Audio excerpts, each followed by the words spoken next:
The circle of courage. This is really great, because you know how sometimes you get a plaque? Now you get jewelry.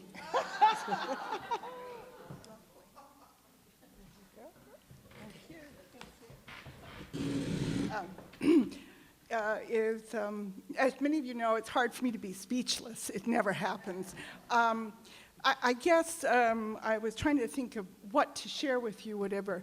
I retired a year or so ago, about a year and a half. And everyone says, oh, you're going to be, not doing very much. Well, that was a misnomer at best.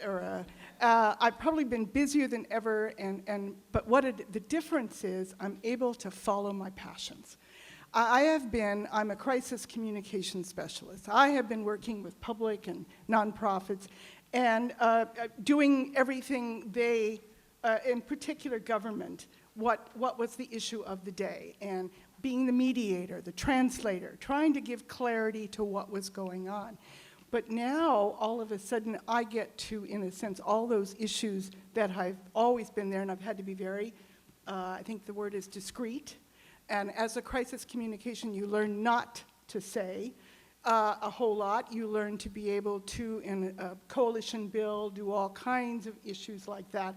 And it's my job to rein in people about what they're saying so that they don't say what they shouldn't be saying. Now, though, I get to say what I want to say. I'd like to say what I am now is more, I get to be the word warrior that I've always wanted to be and always was there for somebody else. I'm working very much with the League of Women Voters, Bay Area, as a director. And what it is what I'm looking at very hard is voting rights, voting education. The issues of just violence against women. It's one of the reasons I serve as a co-chair, as a vice chair for A Safe Place, Shelter for Abused Women and Families. Very much trying to figure out what to do in terms of family violence and the intersection of family violence and community violence. But I'm really not just as a word warrior, but also looking at taking our words and our whatever and translating them into action. And that's kind of what I've been doing. It's one of the reasons why I've spent many years as the AAUW as a national director, very much committed to equity and education. And it's one of the reasons I'm working on the education committee in Oakland. We're looking at our Oakland School Board and what's going on there. Again, I guess what I'm trying to say is that I've been working, but now I'm committed, and I think more dedicated to what I'm doing. I'm looking, and one of the things that I've been doing a lot over the years is training, is teaching people how to find their voice, how to, in a sense, how to be authentic, genuine, and how to, in a sense, express your passion. And it's kind of interesting now I'm having to tell myself exactly what that is. I kind of remember something, Charlie Toledo was an inspiration to me a while ago, and she said, and I've adapted it 7 ways coming, but she said, one woman alone can be an inspiration, but a group of women, group of people, group of men and women working collectively can be transformation. And that's what I think what I'm literally trying to do right now. I have a phrase in my that is kind of defined me in communications. I always remember something, communications is about building bridges.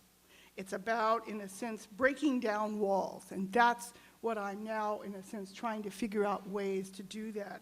I like the phrase, it's a Native American saying, and it says, tell me, and I will forget. Show me, and I may not remember, but involve me, and I'll understand. And I think that is a lot of what I'm committed to in terms of a lot of the coalition building. It's all what people seem to bring me in. It's all I am as a translator, the mediator between trying to do it. And I'm getting the circle of, what is it called, the deadline. And I am really, one of the things that I have loved that people don't always know is that I was the first civilian in Southern California to represent a major fire agency. I was the voice of disaster is what they used to call me. The beauty of that was that, and that was back in the 1980s, early 90s, and I represented Orange County Fire Department. So I was on about 500 major emergencies, the riots, earthquakes, you name it, I was there. And I was an on-scene responder. And I never knew if the firefighters, I never knew whether being a woman or a civilian, was never quite sure what was offensive to them at the time. But I worked with them enough that after 2 years, I realized all the barriers had fallen down because now I was one of the team. And my time is up. And what I was wanting to say about that was I learned so much trying to be, I learned something that I wanted to share with you, is that you never know what you can do until you do it. You never know the possibilities until you go forward.